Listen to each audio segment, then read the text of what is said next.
Don't touch me. Veronica James's voice echoed across the sidewalk as the stranger's hand clamped around her upper arm, his grip tightening. She yanked back, but the man only sneered, dragging her closer to the alley between the coffee shop and the bookstore. It happened so fast 1 second, she was stepping out of her driver's black SUV on a quiet street in Brooklyn, wearing oversized sunglasses and a beige trench coat to blend in, and the next, a desperate man had grabbed her. "I said let go," she shouted again, struggling. The man didn't. In fact, he barely flinched. Then out of nowhere came a shout, gravelly, loud, protective. "Hey, get your damn hands off her." A man came charging across the street, holding a little girl's hand in one and pushing a stroller with the other. He didn't hesitate. He shoved the stranger off her with one arm, stepping between them like a human shield. The stranger stumbled back, cursed, then bolted down the alley. Veronica stood frozen, chest heaving, heart pounding. "Are you okay?" the man asked, turning to her. "Did he hurt you?" "No, her voice cracked. "I'm okay, I think." The little girl beside him clutched his jeans, wide-eyed and silent. "Daddy," she whispered. "Is the lady gonna cry?" Veronica knelt down instinctively, lowering her sunglasses to meet the girl's eyes. "No, sweetie." "I'm not gonna cry," she smiled, wiping a tear from her cheek before it could fall. "Your daddy's a superhero." The man gave a breathless laugh. "Hardly. Just a dad trying to get my kid to preschool without another meltdown about the color of her socks." Veronica looked up at him then. He had messy, dark blonde hair, a day-old beard, and kind eyes, tired but kind. His gray hoodie had a stain on the shoulder, and his jeans were worn at the knees. "You really didn't have to do that," she said softly. "I couldn't just walk by and do nothing," he replied. "You looked like you needed help. And you had a kid and a stroller," he shrugged. "Yeah, well, I've got fast reflexes when I'm fueled by caffeine and panic." Veronica's lips curved into a smile. "What's your name?" "Micah Dorsey." "And this is Violet." Veronica's heart skipped at the name. Violet was her mother's favorite flower. "Hi, Violet, I'm Veronica." Violet clung to her dad's hand and gave a shy wave. Micah glanced at his watch. "We're gonna be late. Are you sure you're all right?" She nodded.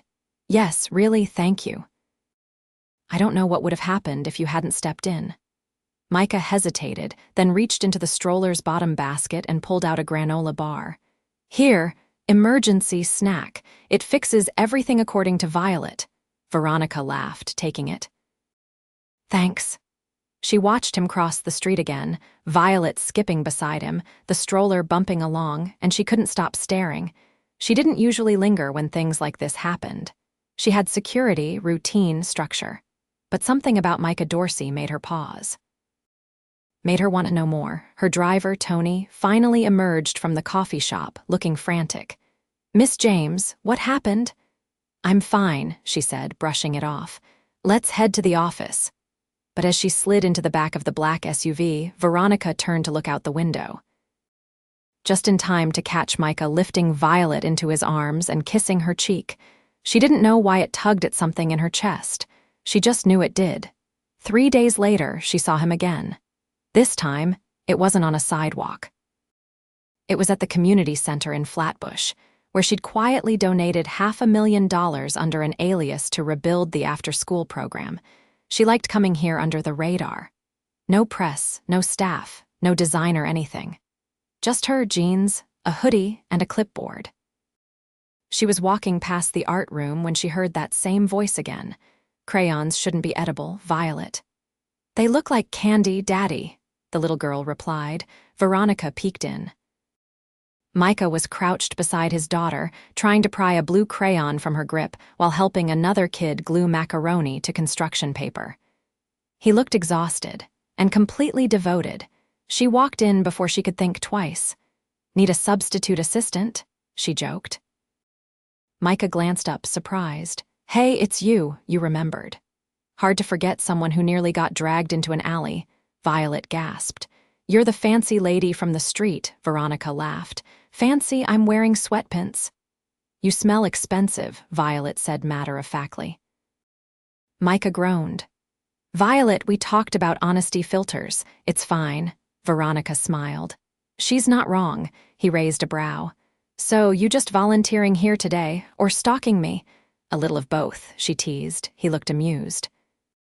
Well, we're short one glue stick and 2 extra hands, so you're drafted. They worked side by side for the next hour. Veronica helped the kids with art projects while Micah tried and failed to keep Violet from drawing on her shoes. When the class ended and the kids filed out, Micah turned to her. You're good with kids. I like them. They're honest and messy. 2 things I see a lot of. You a teacher, he shook his head. No, used to do graphic design, got laid off last year, been picking up shifts at the center and doing freelance stuff at night. Veronica studied him. That's a lot. Yeah, it is, but she's worth it. He glanced toward Violet, who was busy trying to balance a juice box on her head. There was something about the way he talked about his daughter, the way his voice softened and eyes lit up. Micah, she said suddenly, can I take you to dinner? He blinked. Wait, what? I owe you one for saving me and also for letting your daughter tell me I smell expensive, he laughed. You don't have to do that. I want to, he hesitated. I don't have a sitter. I'll get one. There's a trusted list the center gives out. I'll pay. Veronica, just dinner. One night, no pressure. He looked like he wanted to say no. Then Violet shouted, You should go, Daddy, Micah sighed. Guess I'm outvoted, Veronica grinned. Great. I'll pick you up at 7 tomorrow. Wait, what pick me up? You saved me from being kidnapped. You don't think I'm going to let you walk to the restaurant, do you? He stared at her, eyes narrowing just slightly. You're something else, Veronica. You have no idea. And he didn't. Not yet. He didn't know she owned half of Manhattan, or that her name was usually followed by headlines and photos and speculation. He had no idea she was a millionaire, and she wasn't planning on telling him. Not yet. Micah opened the door just as Veronica raised her hand to knock. He stared at her for a moment, eyebrows lifted slightly, his gaze flicking toward the sleek black car idling at the curb behind her. You weren't kidding about the pickup. Veronica tilted her head. Would you believe me if I said I drove it myself? He stepped aside to let her in. No. And I don't believe you're here just to repay a favor either. Inside, the apartment was small but cared for. A narrow hallway led into a living room with books stacked in uneven piles against the wall, a few crayon drawings taped beside them. A toy giraffe lay tipped over on the couch, and the faint scent of cinnamon drifted in from the kitchen. I made tea, he said, motioning toward the counter. I didn't think you'd actually send a sitter, but she showed up on time and knew Violet's bedtime routine better than I do. She came highly recommended, and I figured you could use a break. He poured a cup and handed it to her, his fingers brushing hers for a second longer than necessary. I don't usually do this. Drink tea, she teased. Go to dinner with women I meet during emergencies. Veronica took a sip, then set the cup down. Well, tonight you're doing both. Come on, they don't hold reservations forever. He grabbed his coat, hesitating at the door. Where are we going? You'll see. The car pulled away from the curb, and Micah leaned back against the seat, visibly trying to play it cool. He didn't ask questions, but his eyes tracked every street sign as they moved deeper into Tribeca. When they stopped outside a building with no visible name and a valet in a tailored black suit stepped forward to open Veronica's door, Micah's jaw tensed. This place looks like it serves food in portions smaller than my palm. She didn't miss the edge in his voice. You'll like it. The chef used to be a firefighter. He puts hot sauce on everything. Inside, the restaurant was dim and elegant, with warm lighting and sculptural centerpieces that looked like they belonged in a gallery. A hostess led them past the main floor to a private corner where a single table waited, already set with 2 glasses of water and a small dish of olives. Micah sat down slowly, glancing around. Okay, this is not what I expected. What did you expect? He shrugged. Pizza, maybe, a diner. Something with ketchup bottles on the table. You saved my life. I'm not thanking you with a basket of mozzarella sticks. Now I'm kind of disappointed. She laughed, then opened her menu. Micah didn't. His eyes were on her now, fully and without pretense. "Who are you really?" Veronica lowered her menu. "You're not going to let that go, are you? You show up in a car that probably costs more than my apartment, take me to a restaurant I couldn't afford in a year, and somehow found a sitter who got my kid to bed on time without tears. That's not normal." She folded her hands on the table. "What if I said I like doing things out of the ordinary? I'd say you're deflecting." She watched him for a moment. His gaze was steady, not accusing, just curious, and he wasn't trying to impress her. He wasn't pretending to be more than he was, she exhaled slowly. "I run a company." "What kind?" "Real estate investment and development, mostly commercial, some residential. We fund community spaces, youth centers, underfunded schools." His eyes flicked toward her. "You're behind the rebuild here in Brooklyn, aren't you? The one no one could trace?" She nodded. He leaned back. "That's a lot. I didn't want you to know right away." "Why?" "Because I didn't want to see that look on your face." He didn't respond immediately. Then he said, "It's not judgment if that's what you're thinking. It's just a lot to process." The waiter arrived with 2 small plates of something that looked like art more than food. Micah stared at his for a beat, then picked up his fork. "So, what's it like?" "Being the one with all the power." Veronica took a bite. "Exhausting. Everyone either wants something or assumes you do. And me, you offered me a granola bar and let your daughter insult my perfume. You're the first person in months who hasn't tried to pitch me a business or ask for a donation." Micah watched her, then smiled slowly. "I'm not sure if that makes me charming or just oblivious. Both." They ate in silence for a few minutes. Then he asked, "What about your family? Do they know you come to community centers and hand out glue sticks?" "My parents are gone. I have a brother in London. We talk, but it's mostly logistics." "Sounds lonely." "It is sometimes." He nodded, expression unreadable. "I get that." She looked at him. "What about Violet's mom?" "Left when she was 4 weeks old. Said she didn't want to be a parent after all." Veronica's throat tightened. "You've been doing this alone the whole time?" "Pretty much. I had some help from my sister when she was in town, but mostly, yeah. It's been me and Violet against the world." She reached across the table without thinking, her hand resting lightly on his. "I'm glad I met you, Micah." "Same. Though I didn't think it would involve a kidnapping attempt and a dinner that could bankrupt me." She laughed again, but this time there was something softer in her voice. "You're not intimidated." "I should be, but no." "Why not?" "Because you're not showing off. You're here. Eating weird food with a guy who hasn't had time to own socks without holes in them." She tilted her head. "You're not what I expected either." "Oh, I didn't think someone like you could exist." He raised an eyebrow. "You're grounded, fiercely devoted, honest to a fault. And you call your daughter Bug when she's not listening." His eyes widened. "You caught that." "I hear everything." They finished dinner with dessert that neither of them could pronounce. When they walked back outside, the city was quieter, the sidewalks emptying under the soft buzz of street lamps. Micah looked up at the skyline. "This used to feel like another planet. Now it just looks expensive." Veronica stood beside him, hands in her coat pockets. "It can be both." He glanced at her. "What happens now? I don't know. You always plan everything, always." He reached out and took her hand. "Maybe try not planning this time." She looked up at him, the city lights reflecting in her eyes. "Okay." And just like that, something shifted. Not loudly, not dramatically, but undeniably. Something real was beginning. 3 weeks after their dinner, Veronica found herself standing in Micah's kitchen, barefoot, holding a bowl of pancake batter while Violet quizzed her on the names of every Disney princess in existence. "Wrong again," Violet said, pointing dramatically at the flower-speckled notepad on the counter. "You said the one with the long hair was Ariel. That's Rapunzel." Veronica raised her hands in surrender.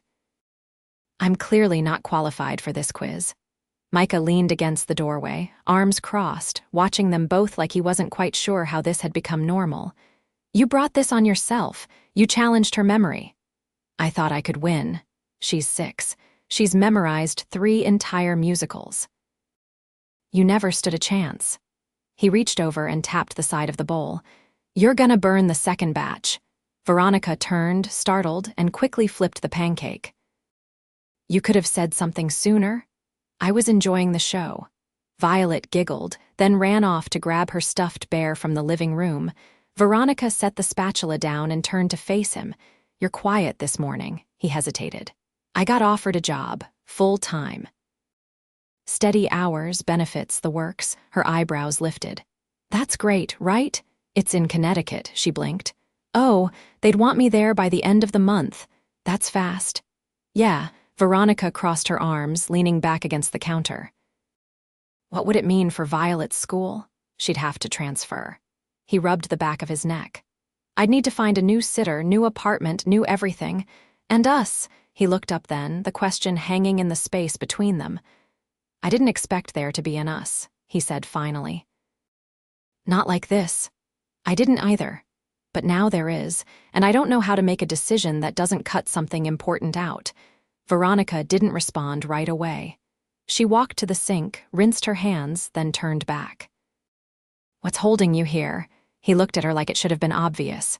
You. A silence settled between them, not uncomfortable, just loaded. She stepped closer. You think if you leave, this ends, doesn't it? I don't want it to. Her voice was quiet but firm. But I also won't be the reason you turn down stability. You fought so hard to give Violet a steady life. I won't undo that. Micah studied her. You'd let me go if it meant something better for her? I'd hate it. But yes. He reached for her hand.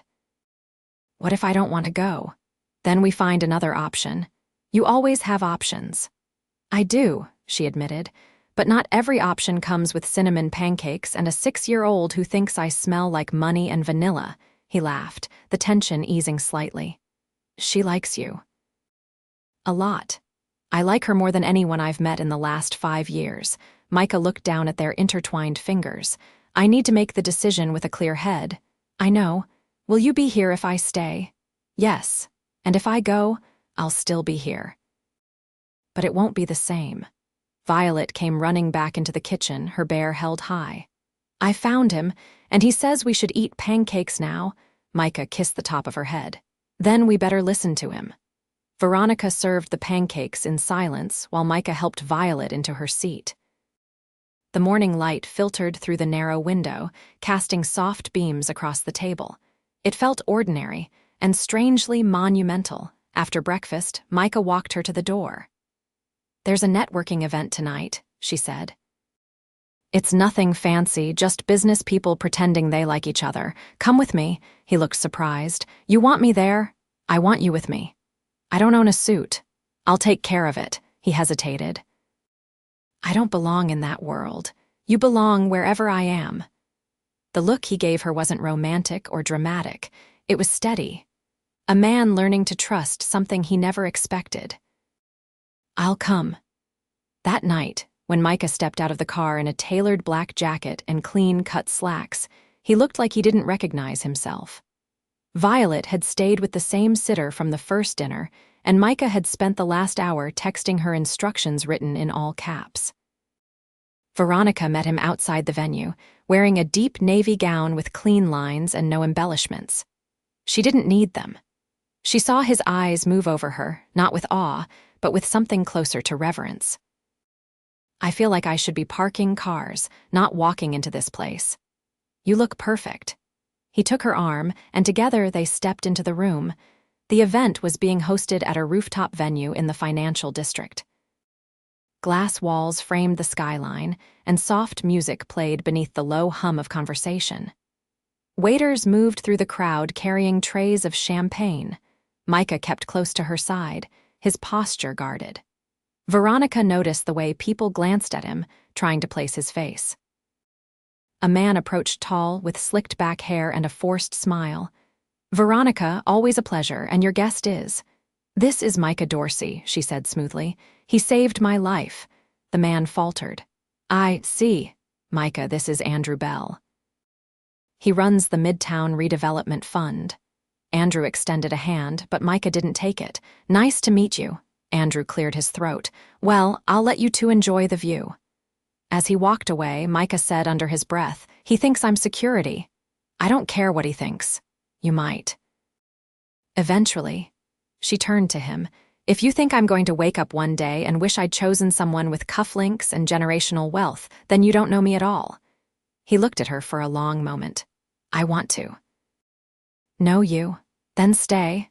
I haven't made the decision yet. I know. But I think I know what I want. She didn't press him. Instead, she reached for his hand and pulled him toward the edge of the rooftop. They stood together, the wind tugging at their clothes, the city glittering below them. I never expected my life to look like this, he said. Neither did I. He turned to her. But I think I like it better this way. And even though he hadn't said the words yet, Veronica felt something settle inside her, something warm and terrifying and undeniable. He was falling. So was she. And neither of them were ready to stop. Micah stepped into the elevator with his jaw clenched and his hands buried deep in his coat pockets. The building in Midtown was polished and clinical, the kind of place that smelled faintly of lemon and silence. He hit the button for the 50th floor and watched the numbers climb. He had made his decision. The job offer was still on the table. So was the move. But after lying awake for most of the night, staring at the ceiling while Violet slept curled against his side, the answer had come to him with absolute clarity. When the elevator doors opened, he didn't hesitate. He walked into the office suite, nodded to the receptionist, and handed over the signed offer letter. I won't be accepting it, he said simply. Tell them thank you for the opportunity. He didn't wait for a response. He turned around and headed back toward the elevator, his chest lighter than it had felt in a long time. Outside, the city buzzed in its usual rhythm. But this time, it didn't feel overwhelming. It felt like home. That afternoon, Micah waited in the lobby of Veronica's office building, holding a paper bag in one hand and Violet's drawing of a giraffe in the other. The security guard at the front desk gave him a wary glance, clearly not recognizing him. I'm here to see Veronica James, he said. The man's eyebrows lifted slightly, but he picked up the phone and made a call. 20 minutes later, Veronica stepped off the elevator in a slate gray pantsuit, her eyes narrowing the moment she saw Micah standing there with a crumpled paper bag and a hopeful look. You're not supposed to be here, she said as she approached him. He held up the bag. Your favorite sandwich. I asked the guy at the deli. He said you always order the same thing on Thursdays. She folded her arms. You came all this way to bring me lunch and to tell you I'm not moving. She blinked, thrown. You're not. No, I turned it down this morning. Her shoulders dropped a fraction. Why? Because Connecticut isn't where my life is anymore. He stepped closer. It's here with Violet. And you? She didn't say anything at first. Her jaw tightened, but he could see the emotion stirring just beneath. You're sure? I've never been more sure of anything. Look, I know what it means to walk away from security. I've done it before. But this time, I'm not walking away from something. I'm choosing someone. You don't even know what that looks like, Micah. Being with me, the press, the scrutiny, the pressure. It doesn't go away. He held up the crayon drawing. This is what I care about. Violet drew this for you. She said it reminded her of the giraffe from art class. She wanted to thank you for fixing her bear's leg with a band-aid. Veronica stared at the drawing for a long beat, her throat working. You didn't have to choose me. I didn't have to, but I wanted to. She shook her head slowly, eyes glistening. I told myself I wouldn't fall for someone who couldn't stay. I'm not going anywhere. She looked at him, really looked, and something in her broke wide open. I don't want to be careful anymore, she said. Micah reached for her hand, his voice low. Then don't. She stepped into him, pressed her mouth to his without hesitation. It wasn't a question, it was a confirmation of everything they'd become, of everything they were about to be. When they finally pulled apart, she rested her forehead against his. You still owe me dinner. I thought I paid that debt in pancakes, not even close, he grinned. Then let's do it right. Veronica didn't expect the rooftop to be transformed. She'd only mentioned it in passing how she loved the skyline from her flat in Tribeca, how she'd always dreamed of dining under the city lights without hearing a single horn. But when Micah led her upstairs 2 nights later, blindfolded and barefoot, she gasped. String lights zigzagged overhead, casting a golden glow on a white-clothed table set for two. A portable speaker played jazz in the background, and in the distance, the Empire State Building lit up in violet. She turned to him, stunned. "You did this. I had help. Your driver may or may not have become my co-conspirator." She laughed, caught between awe and disbelief. "This is insane. No, this is what you deserve." They sat down, and Micah revealed a series of dishes he'd spent the last day preparing. Nothing extravagant, her favorite pasta with lemon zest, a salad with blood orange slices, and a bottle of wine he'd nervously picked out based on a label with a fox on it. She took a bite, then looked up at him. "You cooked all of this." "I did. Violet helped." She tried to put gummy bears in the salad. Veronica laughed, eyes shining. "I love it. I love you." She went still, the words hanging between them. He didn't backpedal. He just looked at her like he had nothing else to hide. "I didn't plan on saying it tonight," he added, "but it's the truth. I love you. I love the way you show up even when you're scared. I love the way you talk to Violet like she's the most important person in the room. I love that you make space for people without asking for anything in return." She blinked, her throat tightening. "Micah, you don't have to say it back. I just needed you to know." She stood suddenly, walked around the table, and knelt beside his chair. "I do love you." He stared at her. "I've never said it to anyone before, not like this, but I love you, and I love her. And I don't want to imagine a life without either of you." He pulled her into his arms, holding her so tightly she could barely breathe, and she didn't want to. A week later, on a quiet Sunday morning, Violet held Veronica's hand as they walked through the community garden. Micah trailed behind them, watching the two most important people in his life pick out tulips like they were choosing jewels. Veronica turned to him. "She wants a dog. Of course she does. She says it needs to be small enough to wear a sweater but big enough to chase pigeons. I'll start researching mutant breeds." She laughed, then reached for his hand. "You ready for this?" "I've never been more ready for anything."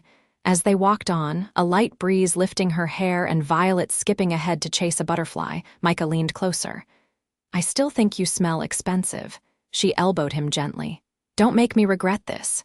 "You won't," he said. "Not ever." And she believed him, because sometimes the person who pulls you back from the edge, coffee-stained hoodie and all, is the one who ends up holding your heart for good. Micah stood in the middle of the empty storefront, squinting at the exposed brick wall with one hand on his hip and the other clutching the keys. It smelled faintly of old wood and fresh primer, and if he tilted his head just right, he could picture its sunlight pouring through the front windows. Violet's art hung along the walls, and the soft hum of a new beginning settling into the space. "You're either having a vision," Veronica said from the doorway, "or you just realized you're in over your head." He glanced back at her, his grin crooked. "Can it be both?" She walked in slowly, heels clicking softly on the unfinished floor. "You didn't tell me the lease was finalized. I wanted to make sure it was real before I said anything. They approved the business plan last week. I'm turning this place into a creative co-op. Art, design, community workshops, a place for kids like Violet to explore. And it's 5 blocks from her school." Veronica looked around, her expression unreadable. "You're doing this for her." "I'm doing this because I want to build something that lasts. For her, yeah, but also for me. I haven't had roots since I was a teenager. I want them now." She stepped closer, reached out to touch the smooth edge of the new window frame. "You're not waiting for someone to hand you anything. I never have, but having you beside me, it makes everything feel like it's possible. I don't want to just stand beside you, Micah. I want to build something too." He turned to face her fully. "What are you saying?" "I'm saying I want to be part of this, not just the dinners and the quiet mornings and the bedtime stories. I want the dust, and the paint, and the late nights figuring out if the budget stretched far enough to cover the new sink." He studied her, The woman who had once walked into his life in designer heels and a trench coat, who now stood here in jeans and a soft gray sweater, more real than anyone he'd ever known. "Are you sure?" "I've never been more." He pulled her into his arms, holding her in the middle of the empty space that would soon hold laughter, mess, and maybe, if they did it right, a little bit of magic. Months passed like chapters. The co-op opened in early spring with a modest ribbon-cutting ceremony and more cookies than anyone could reasonably consume. Violet drew a welcome sign in purple marker and insisted it hang by the door forever. The first open studio night was packed with parents, kids, and curious neighbors. Micah taught a beginner's sketch class every Tuesday, and Veronica somehow turned every spare corner into a functioning workspace. They found a rhythm. Weekends meant grocery trips in sweatpants and long walks through Prospect Park. Violet adopted a rescue dog with stubby legs and ears too big for his head, whom she named Captain Crayon. He chewed through 2 pairs of Micah's shoes and was forgiven instantly. One warm June evening, as they sat on the stoop of their brownstone, Violet asleep upstairs, the dog snoring at their feet, Micah reached into his pocket and pulled out a small, square box. Veronica barely blinked. "Are you really doing this barefoot with a juice box ring stain on your shirt? I figured you'd appreciate the authenticity." She took the box, opened it, and stared at the ring nestled inside. A simple gold band. No diamonds, no flash, just warmth. Intention. "I don't need a ceremony," she whispered. "I know, but I want to give you something permanent, something solid." She slid the ring onto her finger and leaned her head against his shoulder. "You already have." He didn't propose with a speech. She didn't cry. But when she kissed him, the quietness of it made the moment more sacred than anything they could have planned. They didn't set a date. They didn't need to. They were already building the life that mattered. Years passed. The creative co-op expanded into the neighboring space. Violet entered middle school with a confidence that made Micah's heart ache and swell all at once. She started writing stories about girls with pet dragons and fearless hearts. Veronica stepped away from day-to-day operations at her firm, not because she had to, but because she wanted to. She started teaching financial literacy classes at the center on Wednesday nights, helping single parents navigate systems built to confuse them. They spent summers renovating their backyard with mismatched patio furniture and fairy lights. Winters meant puzzles on the living room floor and hot cocoa with extra marshmallows. They had arguments over dishes, over schedules, over Violet's insistence on adopting a second dog, but never once did they go to bed without finding their way back to each other. Love, for them, wasn't in the grand declarations anymore. It was in the way Micah always saved the last pancake for Veronica, in the way she remembered exactly how he took his coffee, in the way Violet would reach for both their hands without thinking whenever they crossed the street. One rainy autumn night, as they danced in their kitchen to a jazz song that neither of them knew the name of, Micah pulled her close and murmured against her hair, "Still glad you let me pick you up that night." She smiled against his chest. "You didn't pick me up." "I chased you down." He laughed, spinning her slowly. "You rescued me right back, didn't you?" "I think we rescued each other." And in the quiet warmth of their home, with laughter echoing from upstairs, the dog curled by the fireplace, and their hands forever entwined, they knew they had done something rare. They had found the kind of love that didn't ask to be perfect, only real, and they had never let go.